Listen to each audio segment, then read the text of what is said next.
Hello, I'm Jim, and welcome to Rallying in America, the Recce podcast. This podcast is an exploration of a rich history, the stories and memories of those who made and make Rallying in America so great. Enjoy the show.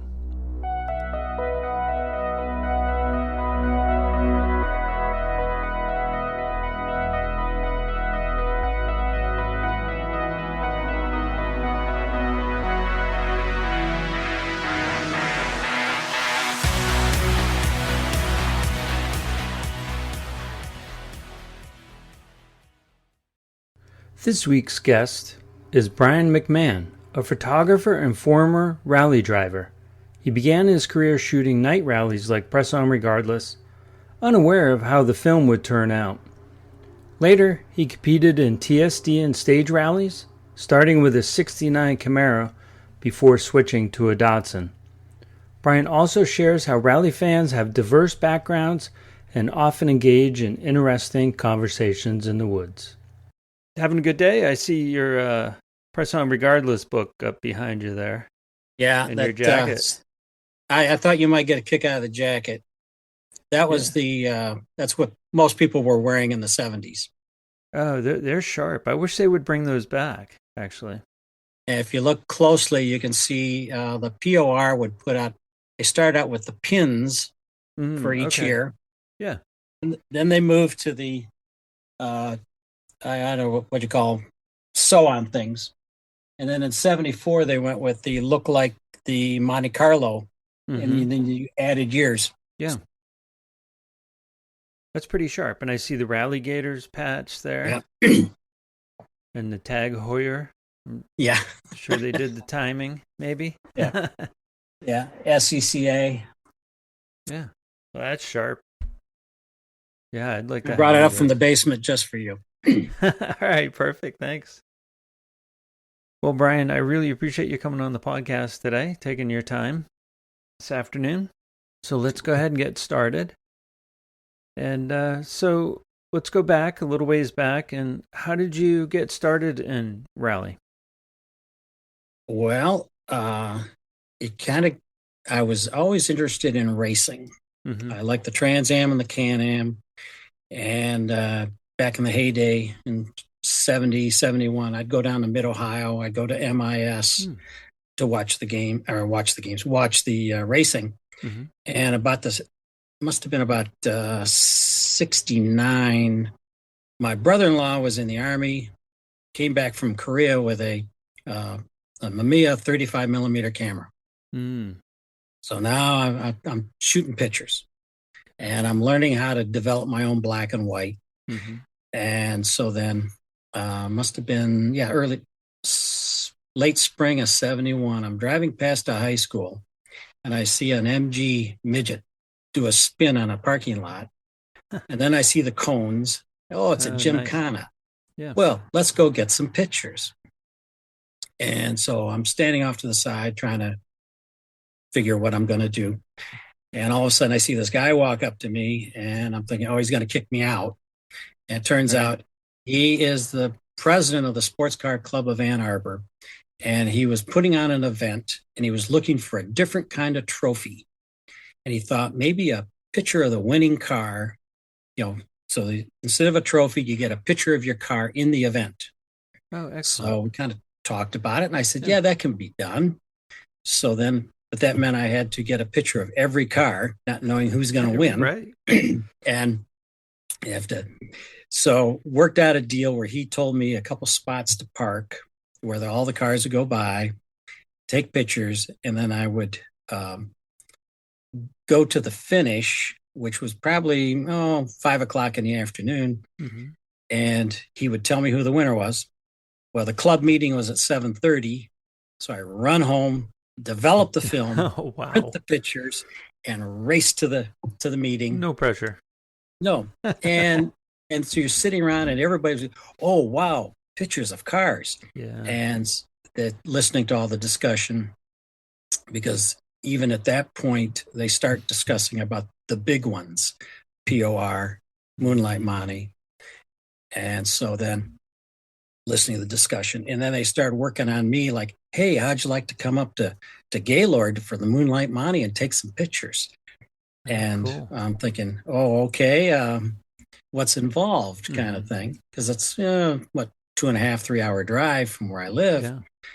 But they kind of convinced me. They would put me in touch with somebody. They would tell me where to go to get some pictures. And it turned out to be that was Roger Turpinning, the head of controls. Okay. Well, who would know better than Roger? Yeah.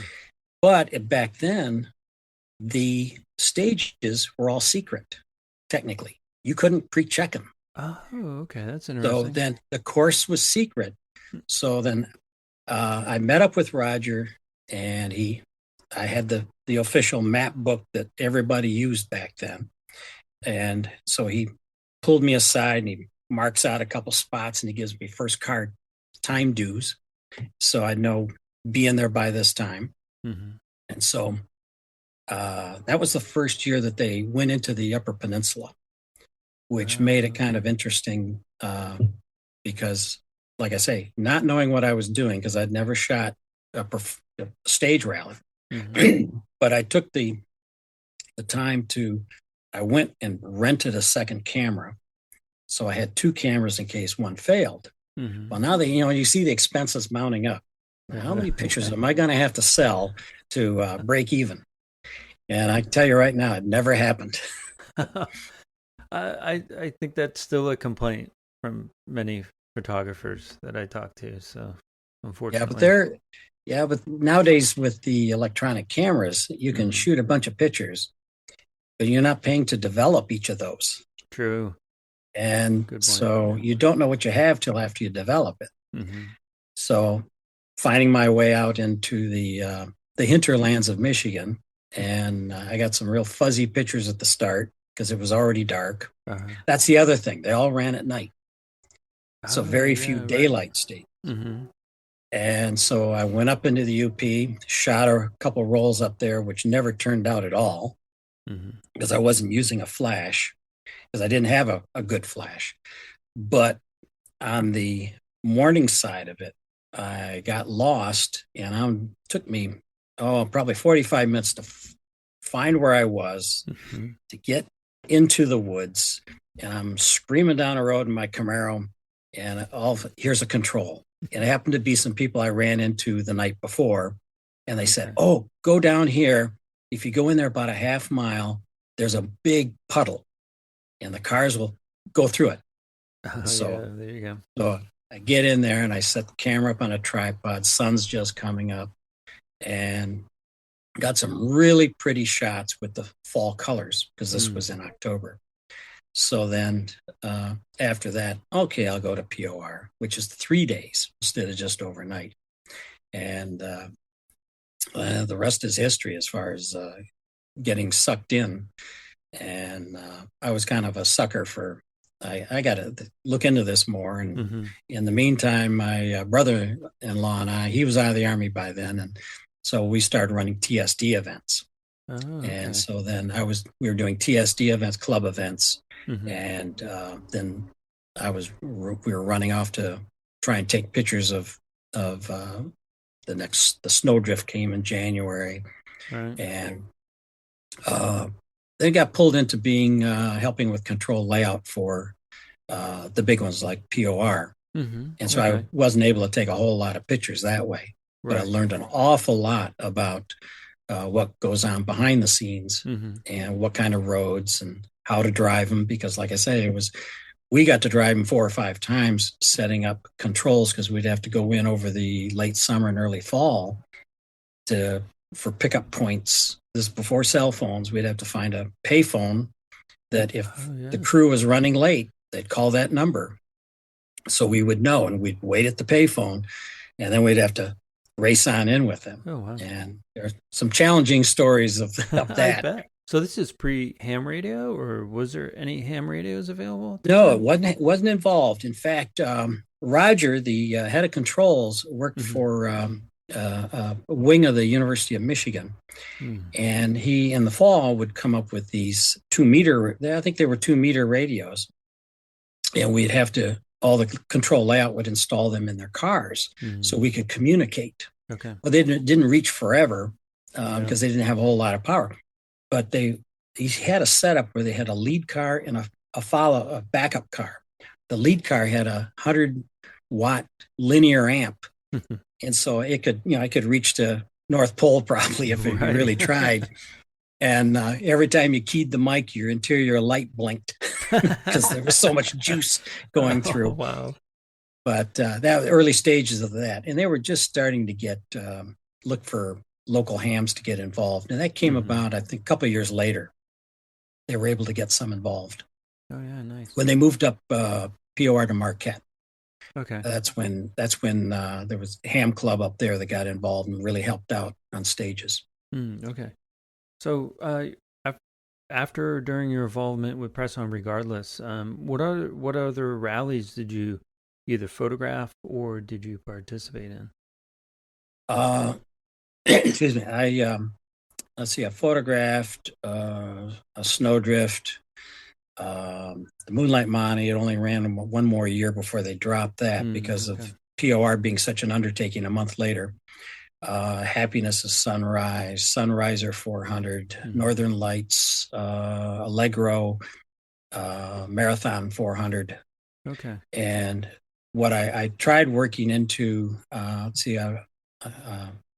had success in failure on Snowdrift. That was my one biggest crash was on Snowdrift. And and then the last rally I ran was I think it was Snowdrift, and I did quite well, quite pleased with myself, and because throw caution to the wind, it was going to be my last event. It was time to hang it up. I was getting married, and it was kind of I can't be sponsored by MasterCard and Visa forever. So, true. So the car was getting old too. Yeah. But I never ran POR. That's probably my one regret. The expense involved was such that I was running pure stock, a Datsun 510. And I learned early from listening to the stories that guys told, closer to stock you were back then, if you had a problem, you could get it fixed faster.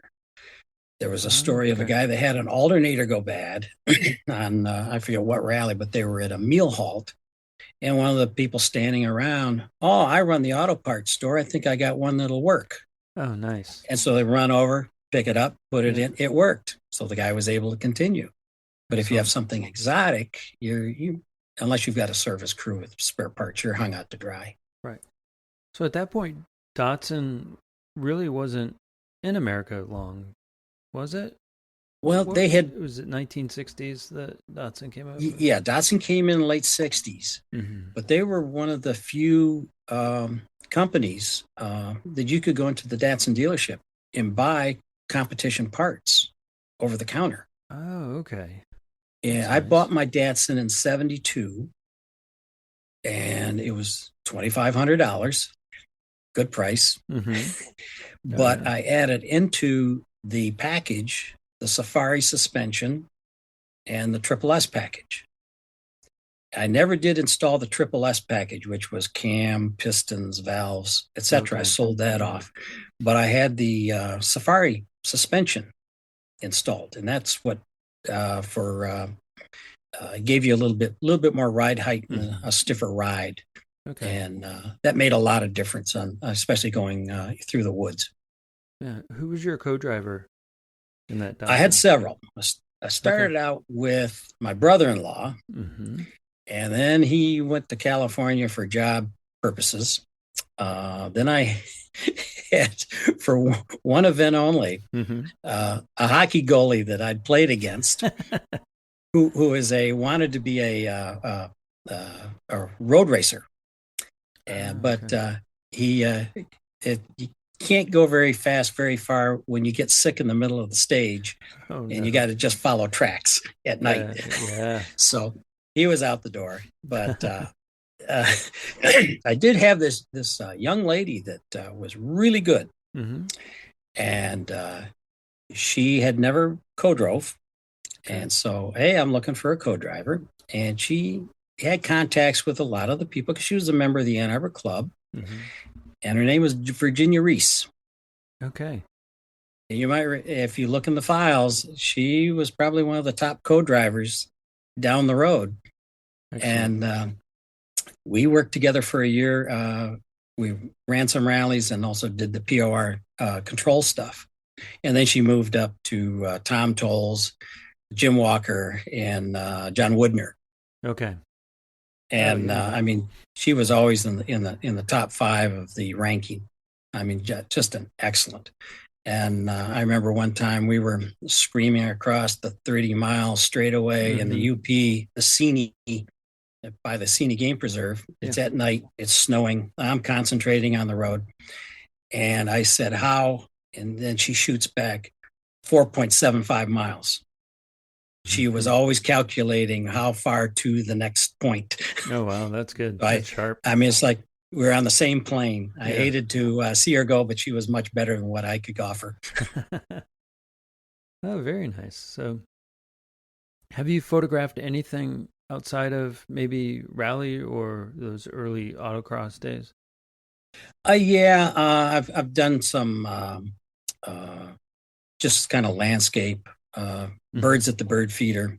Oh, yeah. But for about the last 10, 11 years, I've been an assistant track coach at a local high school that I went to. Mm-hmm. And what I do is, excuse me, every towards the second half of the season, I start taking my camera equipment and I take a bunch of pictures, and then I make an album, a Google album, and give them to all the kids. Oh, that's I make really sure nice. I get pictures of all of them. Yeah. And the difference between the back then and now, I go with my digital camera and I'll shoot 500-600 pictures in an afternoon track meet and cull it down to, the best 50 or 60. Yeah. Whereas the old days, it was 12 rolls of film. That's going to cost me at Kodak. Yeah. Because I was shooting color slides in black and white. Okay. The slides, were they the instant slides film or just the standard? Okay. It was Kodachrome, yeah. Kodachrome. Yeah, Kodachrome. And so, you get home from a rally on Sunday, take it to drop it off at the to be processed on Monday, and hope by Thursday you see what you got or didn't get. Right. And many times there was a bunch of stuff that didn't get. Yeah, that's heartbreaking, I imagine. Yes. Yeah. I remember I had a couple times I had a roll of, luckily it was black and white, and it was the best assortment of front wheels of all the cars because I couldn't get back enough from the road. Mm-hmm. And so you're shooting, like I say, when the car comes along, you pan the shot and hope you get something. Mm-hmm. And I ended up with totally unusable. Oh, yeah, wow. Because you didn't have crowd control back then. That was the other thing. Oh, yeah, right. Forgot about that. Secret route for the most part. And so most of the time you knew what was going to be run where. Yeah. But being that I was up there when I was taking pictures, they were always more than happy to say, okay, be here by this time or be there by that time. Yeah. So I would know where to be and find your way in. We just lost power here. You're still humming here. Generator will kick on a second. Okay. They were always helpful to the photographers. And so you could stand anywhere you wanted because nobody was going to move you out because there was generally no marshals where we went. Okay. And I look at pictures now and you have to have crowd control and all that. Well, back then they didn't have, they might have some spectator stages, but it wasn't like it is now. Yeah. Did it get as crazy as it did in WRC in that time frame? No, I don't think so. Pretty reserved. No. Well, they weren't picking fingers out of the cars like they were. I just saw that. Yeah, Rally Portugal. I think that happened. Yes. Yeah. No, I did. I always positioned myself with a tree or something, and there was only one driver. I did make a move to go behind a tree. and that was Colin Malkin. He had won the London to Sydney marathon. Oh, okay, Well, yeah. he came over to drive the Mother's Motors Datsun, and he was driving so hard he broke the gas tank twice. Oh, wow. We'll be right back. Power up your ride. Daily driver, bike, or track beast with Melee Design Firm. Since 2018, Melee has been the go-to source for high-performance battery mounts and power solutions trusted by enthusiasts and professionals alike. Whether you're carving corners on the weekend, commuting to work, or chasing podiums, they have the gear to keep you powered and ready. Their lightweight universal battery mounts are engineered for performance, crafted with precision, and designed to handle whatever you throw their way. They don't just make and sell parts. They build confidence under the hood. Rugged, industrial, functional. That's the Melee difference. Join thousands of satisfied drivers who refuse to settle for stock. Upgrade your battery game today. Now back to the show. That's pretty amazing. There's a photographer, Michael Bordor from Long Island, and he does digital, but he brings a large format 4x5 camera with him.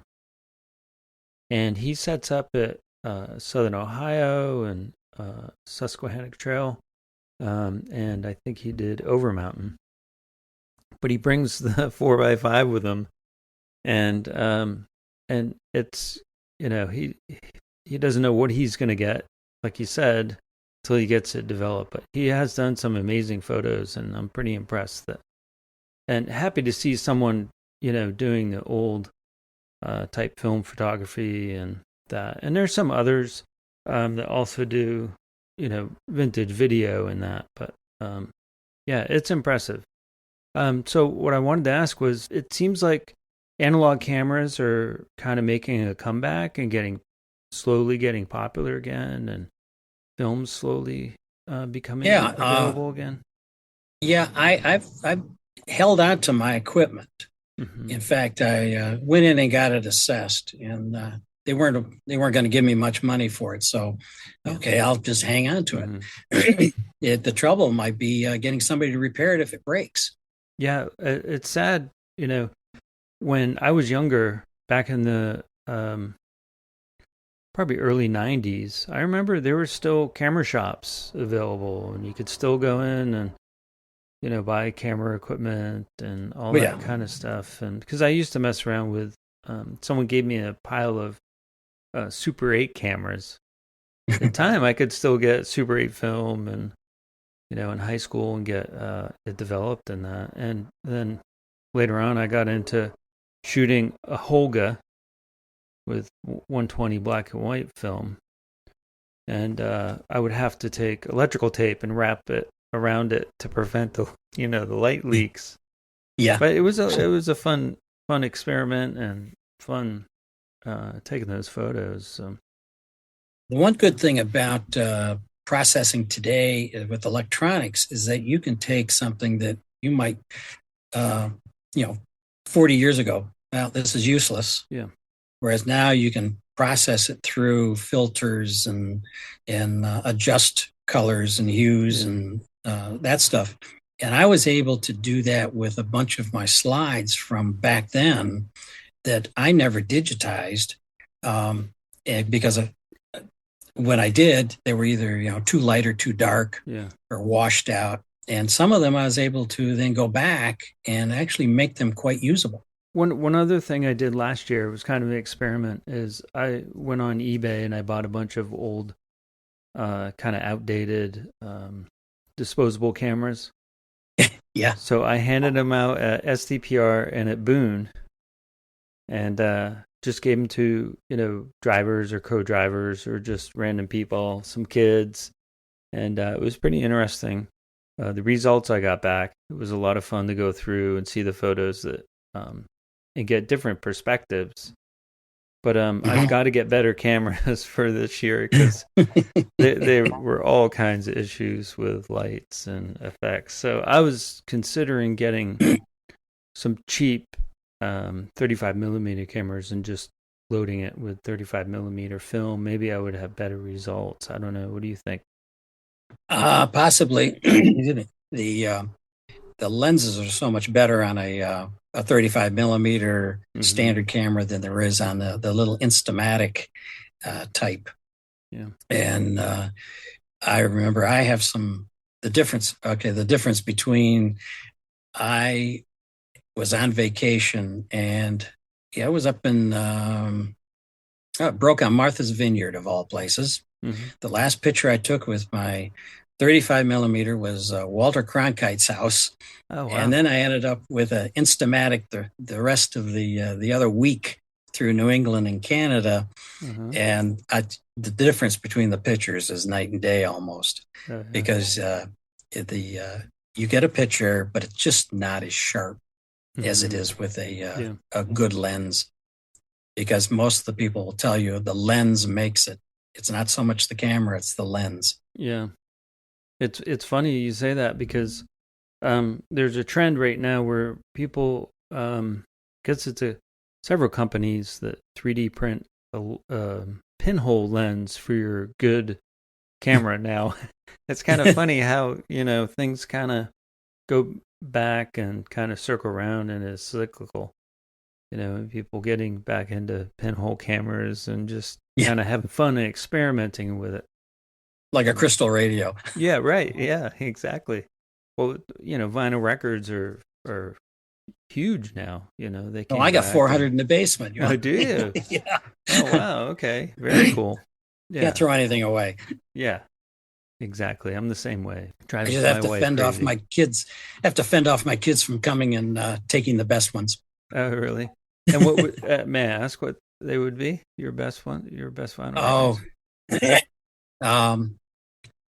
Let's see. Blood, Sweat, and Tears. Most of them are from the 70s and 60s, Four Seasons stuff. But I also have some weird ones like Spike Jones. Oh, okay. Most people don't know who Spike Jones is. He was a drummer, right? Oh, yeah. Percussion man. Kind of a jazz drummer. Yeah. He had a 22 tuned E flat, I believe. Okay. A pistol. Yeah. He had cowbells. Yeah. He was Weird Al Yankovic before Weird Al Yankovic. Yeah, right. Okay, cool. Yeah, that's impressive. You have, would you say 400?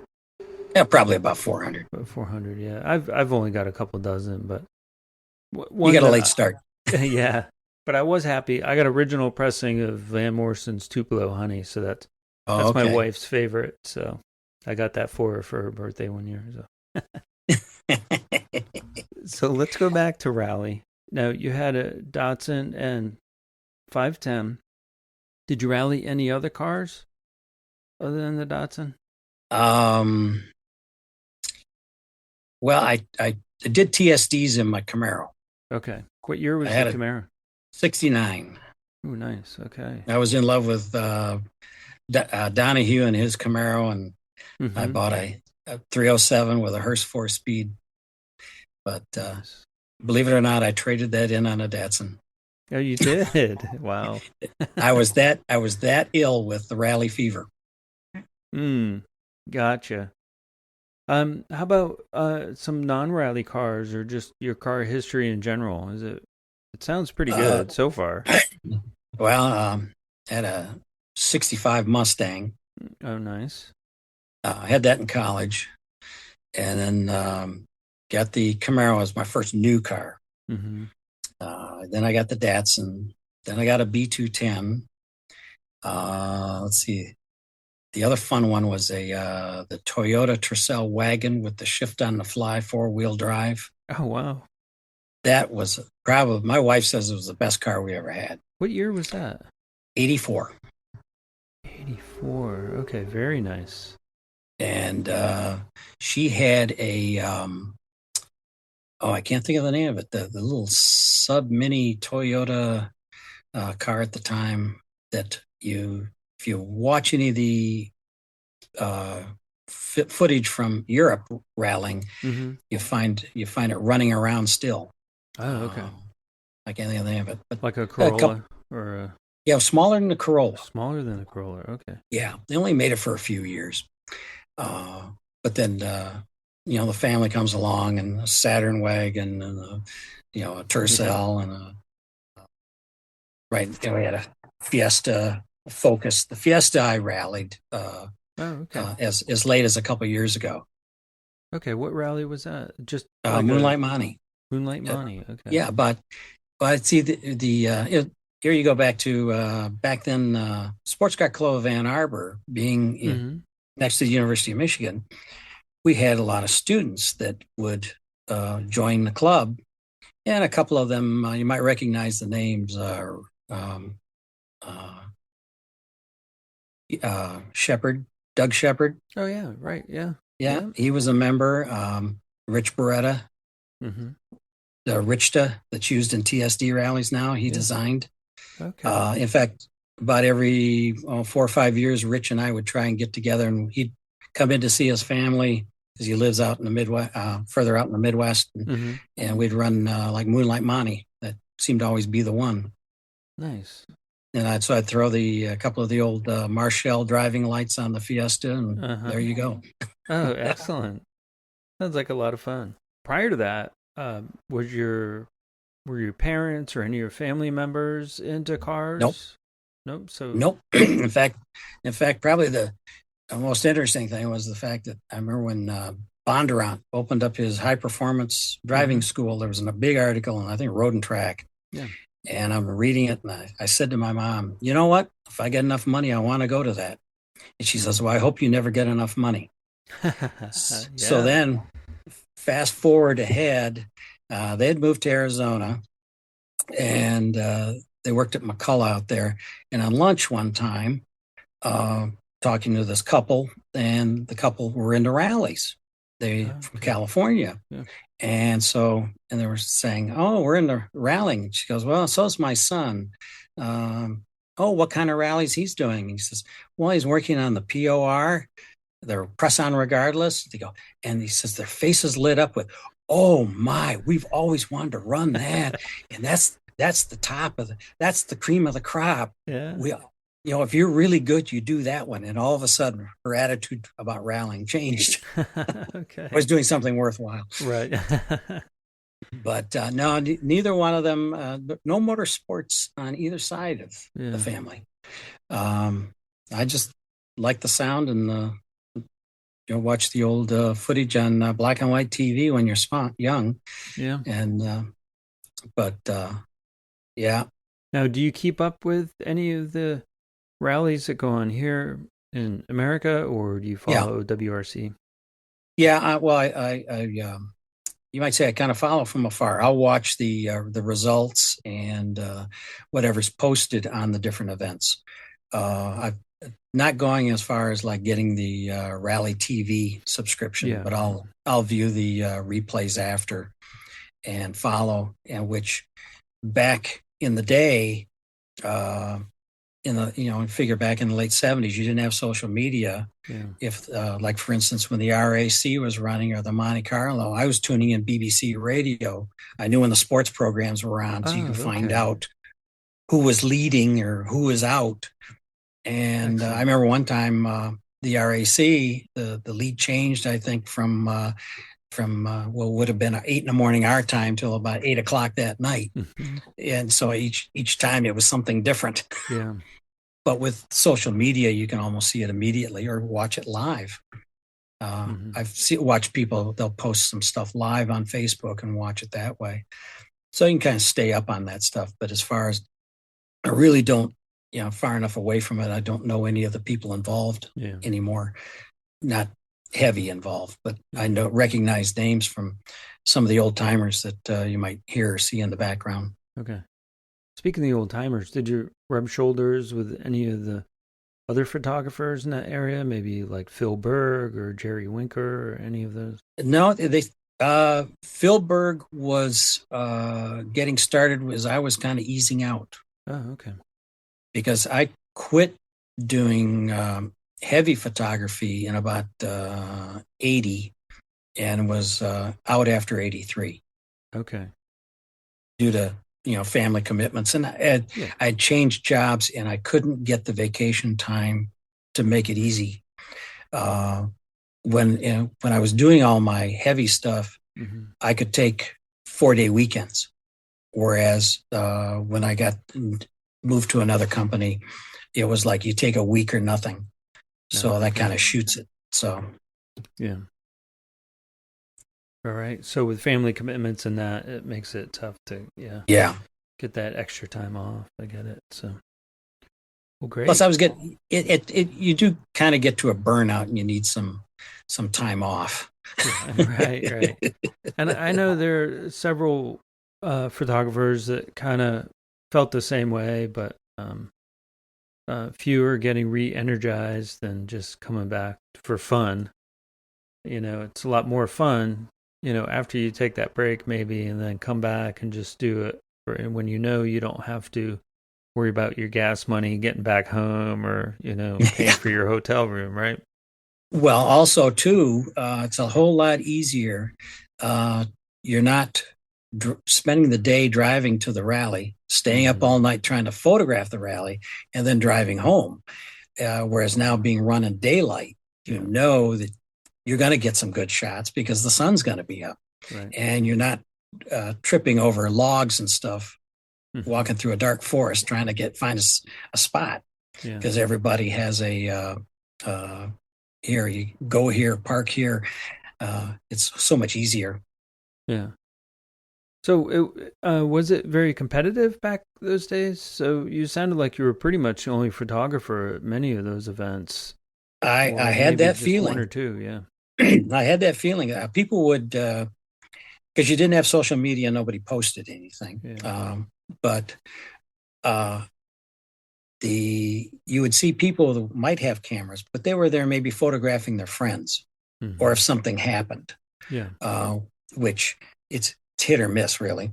Yeah. Um, but I think that's why it was so easy for me to find out uh, where a good spot was, when the first car was due, how to get in there without getting Mm-hmm. having to go down the stage. Yeah. Because that's the other big thing. The good spots aren't at the ends of the stages; they're down in the middle. Right. Right. And when the first time I went to POR, uh, BGDR was the one that had this corner that was everybody was talking about Mm-hmm. because they'd run it on the Moonlight Monty a month before. Well, I did not know there was a back way in, but I knew that off the main road, and it was about a 3-mile hike. Mm-hmm. So you're hiking in at about 3 o'clock in the morning, and then the cars came through just after sunup. And that's where I got some of my best shots of that rally. Nice. And then you had to hike back out. Well, by the time you hike back out and get back down to the day halt, everybody's already been in and checked out, kind of Yeah. thing, for the day. So you're always running ahead or behind the rally. Mm-hmm. So you miss some stuff, but you, in hopes of getting something that'll compensate you for it. Yeah. Well, I really appreciate your time, and I really appreciate the fact that you sent a bunch of images to me for the rally archive. And I'm about to announce that the site's going to be up here in the next few days. Oh, But excellent. I don't have the collections together yet because I've got about 8,000 photos that I've got to come up with some kind of nomenclature and categorize them and Yeah. everything. So that's going to be the bulk of the work, but at least I have the basis. And thanks again. Appreciate you sending us, a thumb drive full of your work. So I'm still going Yeah. through it, and I just love seeing those photos and the expressions on some of the drivers and co-drivers' faces at night are kind of fun, that you've Yeah. captured. So It can be tough to get. I remember going to all the way up to Houghton mm-hmm. to photograph POR, and I get up there, and I'd borrowed a large flash from a friend of mine, Mm-hmm. and it took one of those big square batteries. It wasn't D cells or anything, and I get up there, and the next morning before the start, the battery's dead. Oh no. because it sat in the car overnight and it got cold. And I'm going from place to place in Houghton, and nobody has that battery. Oh, wow. But I had the small, it took 4 AA's that you put in on the top of the Camaro. Oh, yeah. And that's what I used. So I bought a whole lot of batteries because I knew I was going to run through a lot. Yeah. And basically, looking back, I did, you do the best you can with what you got. Absolutely. And a lot of those pictures were salvaged because they were slides. And when you blow them up on a big screen, you could see it. But if they'd been black and white, it probably would have been too dark. Right. Absolutely. Very cool. Well, thanks again. I really appreciate you sitting down and chatting. And I'll definitely be back in touch soon and keep tabs. And I'll let you know what's going on with the Rally Archives website and keep you posted. So thanks again. Appreciate your time. Thank you. All right. Any more questions, email me. All right. Will do. I got a million stories.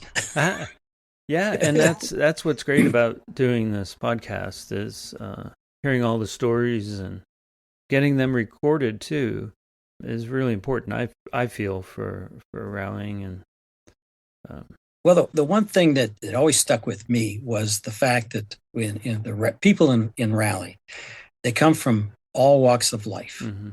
I mean, I've had college professors, orthopedic surgeons, car salesmen, mechanics, librarians, and you can have some great conversations out in the woods waiting for cars. Yeah, because everybody. One time in the UP, guy was describing the aspects of the Northern Lights that we were watching while we were waiting. Yeah.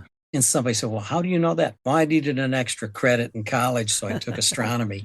Yeah, there you go. Perfect. Oh, that's great. That's great. Well, but yeah, the people are great. Yeah, they are. That's fantastic. One thing. Yeah. So, in the meantime, I got to find myself one of those coats. I hope somebody still makes those. I think they should be brought back. Those, what would you call it? Racing jacket, right? Yeah. I believe it was that model with the 2 stripes was a Total. Okay. Total Gas, because Leonard was the original sponsor of POR, and then Total bought Leonard. Oh, okay. Good to know. Yeah, I'm gonna have to search for something like that. So. Well, when I die, if my grandson doesn't want it, I'll put it up on eBay. I'll tell him to put it up on eBay. Right. He got my racing helmet for Halloween because he went as a racing driver. Oh, excellent. And he got to keep it? That's very cool. Yeah, and he's too small for my driving suit. All right. Excellent. All right, Brian, thanks again, and I'll be back in touch soon. Okay, take care. Take care. Bye. Bye-bye. If you'd like to be on the podcast, you can email me, jim@jimboothdesigns.com, or message me through Facebook at Rallying in America, the Recce Podcast, or Instagram, rallying_in_America. Special thanks to Brady Instruments, pro-grade, handmade, professional fuel hydrometers. Visit bradyinstruments.com for all of your fuel testing needs. Thanks to Toontank and the artist Nuclear Wave for the podcast theme music.